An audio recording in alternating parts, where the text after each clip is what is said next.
बाबा लोग सागर है तेरे मने मंच कर दहिना बट चलाऊ और महिला मने मंच कर बया बट चलाऊ।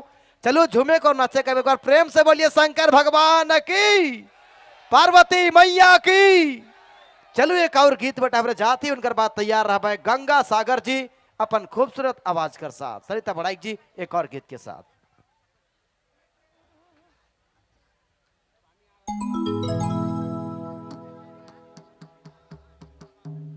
हेलो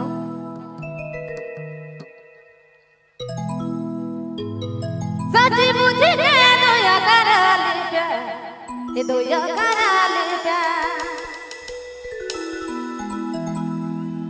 संग जीव संग मारा वादा करा ले, ये दोया वादा करा ले।